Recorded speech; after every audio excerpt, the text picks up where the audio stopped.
3.5 থেকে 4 হাজার বছর আগে এটা একদম সক্রিয়ভাবে ছিল এবং তখন মানুষের সুস্বাস্থ্যের জন্য অবশ্যই যেটা করতো সেটা হচ্ছে যে বিশুদ্ধ ঘি, একদম বিশুদ্ধ ঘি সেটা পায়ে মাখতো। প্রথমেই আমি সুরজিৎকে বলবো, সুরজিৎ তুমি আমাদের লর্ড কৃষ্ণ ঘি যে রয়েছে সেই লর্ড কৃষ্ণ ঘি সামান্য একটু দেখিয়ে দাও, একটু যে সামান্য একটু হাতে নিয়ে এবার সমস্ত এই যে দুটো পা রয়েছে এই দুটো পায়ে প্রথমে এক পায়ে পরে দ্বিতীয়তে একবার হাতে ঘষে নিতে হবে। এরকম ভাবে ঘষে নিলে দেখবে একদম এই যে ঘষে নেওয়া হলো এর ফলে এই যে ঘিটা আছে একদম গোল্ডেন কালারের, গোল্ডেন ইয়েলো কালারের যে ঘি আছে সেই ঘিটা কিন্তু দু হাতের মধ্যে চলে আসলে এবং এইটা দিয়ে যে পায়ের পাতা, শুধু খেয়াল রাখুন পায়ের পাতাতে কিন্তু আমাদের যা কিছু করার পায়ের পাতা।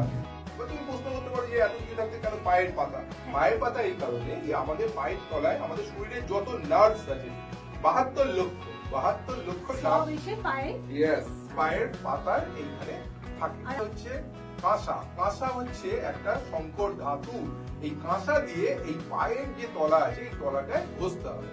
এই যে ঘি, এই ঘিটা পুরো আমাদের শরীরের ভিতরে এটা ঢুকে যাবে এবং দেখবেন শরীরের যে টক্সিক আছে, শরীরের যে টক্সিক পদার্থগুলো আছে, কালো দ্রব্যীভূত, কালো কি বেরোচ্ছে?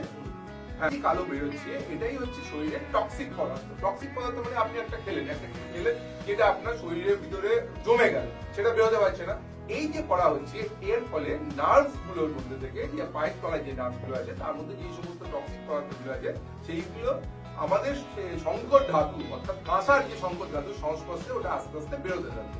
এবং অদ্ভুত বিষয় যেটা হবে সেটা হচ্ছে যে আপনি এটা যদি রাত্রিরে করেন আপনার ঘুম একদম কোপগাঢ় হবে, মানে একদম বাচ্চাদের মতো ঘুমাবে। এরকম ঘুম সম্ভবত আপনারা সেই ছোট বাচ্চার অবস্থায় যেরকম ঘুমেছেন সেরকম হবে। আপনার যদি হাতে ব্যথা থাকে বা আপনার যদি কোমরে ব্যথা থাকে, মাথায় ব্যথা থাকে, তাহলে সেগুলো কিন্তু একদম আস্তে আস্তে ডে বাই ডে কিন্তু সেরে যাবে।